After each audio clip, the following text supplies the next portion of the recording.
And we are live. It's just counting down stuff. Okay.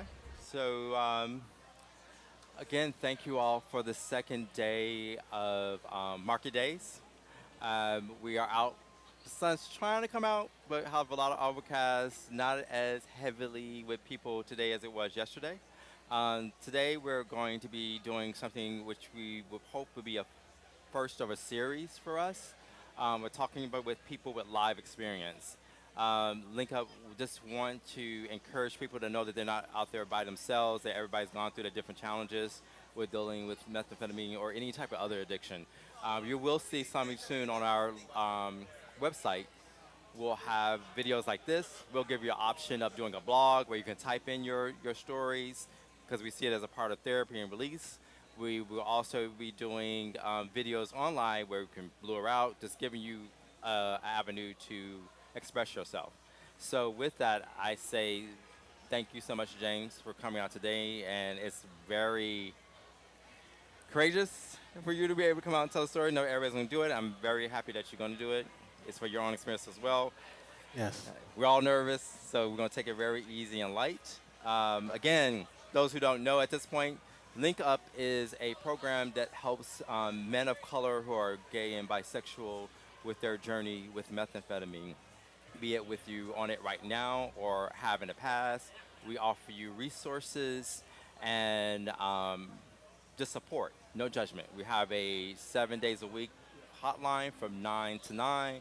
You'll see all that information on our site a little bit later, giving that info as well. We also have activities. You can join us just to be coming out. So again, James, thank you for being here. And so we're going to talk about what we've talked about a little bit in the past about your journey, what got you into it, where you are now, where you would like to go further. So um, just give us a little bit just to begin with. What was your first experience? My first experience was in 2019, I believe, Okay.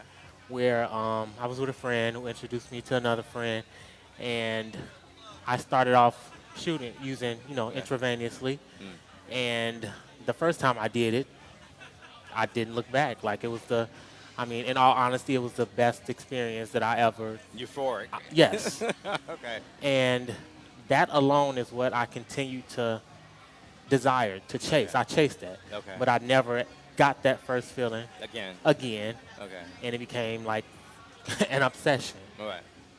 And with that, mind you, where were you in your? How old were you then?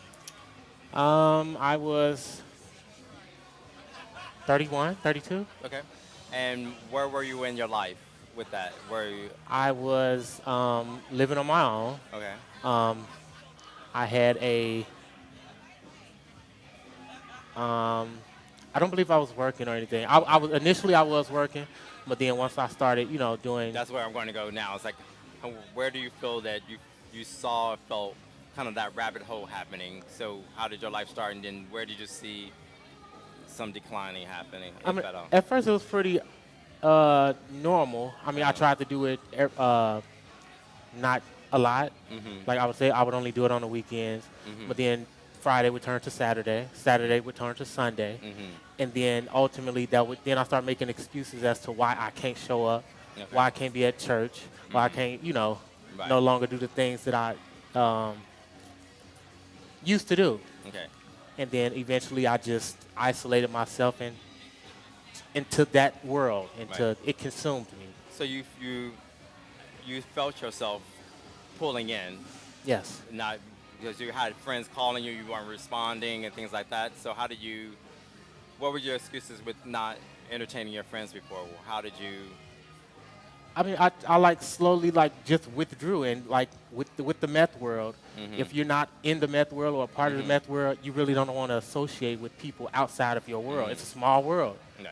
that's getting big, but Right. but it's like my attitude towards it was if you didn't have the same interests as me or drugs and sex, then Right.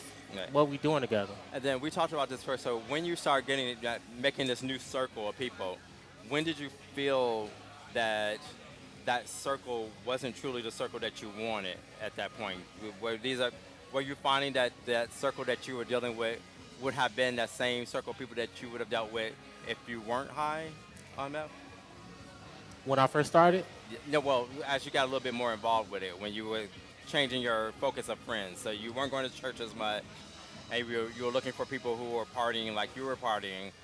At some point, did you feel as though these people, when you felt like I needed a change, one of the steps was that you saw that these people that I'm dealing with are not normally what I would have dealt with in the past, or would it?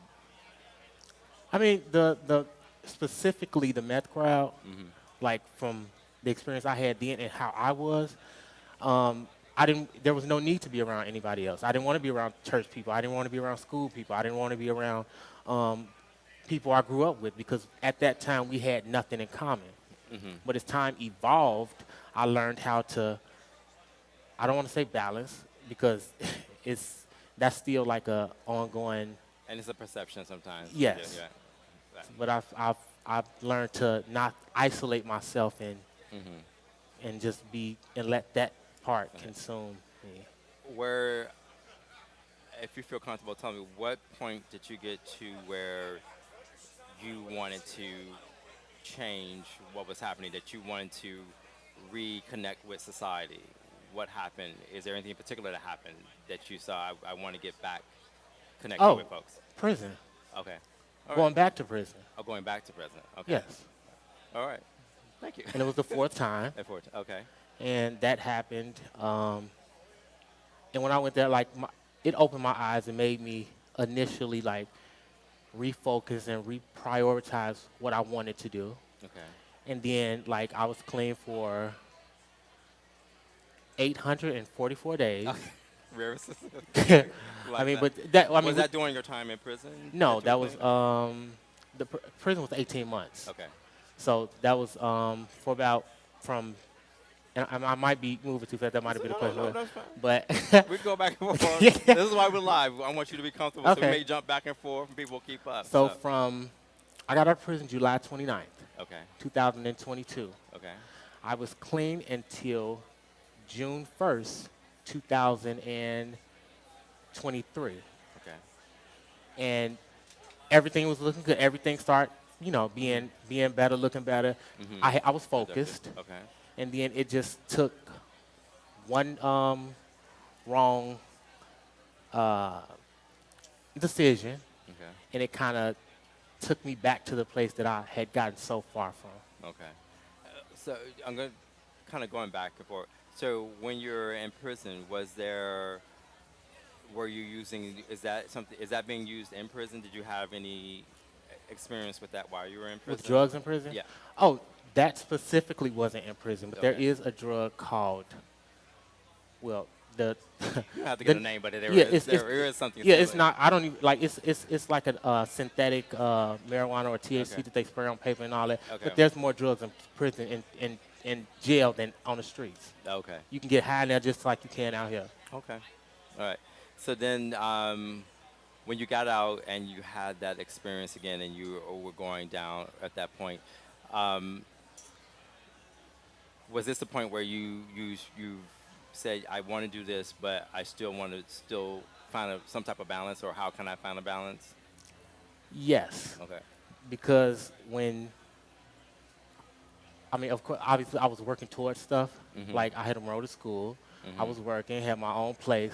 So the decision for me to use that first time after all the time that I wasn't, because in my mind I said, okay, well, James, this is only one time. Mhm. You can do this. You can handle it. You have a couple of days of, free time. Right. Let's do it. And that caused, that was the one bad decision that kind of, I don't want to say started Snatching the rug from under you a little bit. So are you still in school, or did you finish? I your am. school? Okay. I'm still. I have Okay. one more semester before I Okay. graduate with my associate's degree. I'm Okay. already accepted into a bachelor's program. Congratulations. Yeah. Uh-huh. Thank you. Uh-huh. And so, in our talks, you are also putting a novel together to kind of tell your story as well. Yes. And I've been reading a little bit, not all of it. We'll talk about that another time, but something to look forward to. When you're ready, we'll come back to this and talk about that more. But I think that's going to be a great support for people to see that. And it's also been a little bit of therapy for you, I would think, to put it down in writing like today, just talking about it out front too. So I again appreciate you being here because I feel like the more we talk about it, we kind of take it down some of the stigmatism behind it and letting people be comfortable with their journey, that you can still be using like many other people, but you can have resources to help you balance as much as possible to keep you going. So with that being said, what would you have liked to have been available to you? Do you feel that would have helped you a little bit further going on that's had not been there? For the most part, resources that allow you to still choose, I mean, make your own decision. Don't tell me to stop. Tell me how I can, if I'm not ready to change, allow me to, um, like harm reduction. Right. I feel like that's the most important thing because you can't force feed or anybody to do anything. So my personal experience, when I'm using, there's nothing you could tell me to make me stop using until I'm ready to stop using. Sure. But you can offer me services where, okay, since you are you using clean utensils? Are you eating? Are you staying hydrated? How can I help you there? Since I know I'm not going to force you to change here. And in that, have you encountered any services, any places that have been offering that? Link up. Okay, see, look at that. Thank you for that promotion. So that we're really trying hard to bring that to the stage here in the States. So I've had validation recently. There's a group out of London who have been doing this for over 10 years, and they have venues like this. They're providing harm reduction chem sex kits that we will be rolling out soon as well, drop-in centers, and they just said, like you're saying, just to keep it light, make that person feel like they have a comfort area to come to where they just be themselves. It's nothing of badgering them about getting clean. It's just meeting you where you are, just to talk it out. You may just we may not even talk about meth or anything. You just at a group of just gossiping about all this stuff, but just having a consistent constant in your life that if you know this is somebody that accepts you as you are and you have a bad day or you decide that this is the day, we're there to help you. So what would you and this is about being live. I don't like writing down questions. Keep it. If you came across somebody young that started into this, would you feel as though you need to pull them to the side to give them advice, or? I feel like I could. I mean, and I have, like, along this journey met individuals that might be younger than myself. I'm in my 30s. So I know what it's like to feel like you're the only one experiencing that. So, yes, I do. I would tell them the same thing that I would want for myself. Right. Be safe. Don't let anybody take advantage of you. Make sure that no matter what state of mind that you're in, you do the best to be in control of every action that you engage in. And then kind of what we talked about a little bit in the past is also, I think, which helps a lot, is just being honest with yourself in general, knowing if you can, and this may come in with therapy and things like that, of recognizing with any drug why you were doing that drug in the beginning. And if you work that out, and then you decide that I still want to do that drug and it's by choice and like I like the way it feels, how to manage that at that point. But not letting anybody take away your truth, because we know people want to out and try to tell your story, and if somebody says, did you use, and you're like, yes, and. Because when you deflect and take that away, there's nowhere further to go with that. So when you hem and hum, then you give somebody some power over you to go forward with it.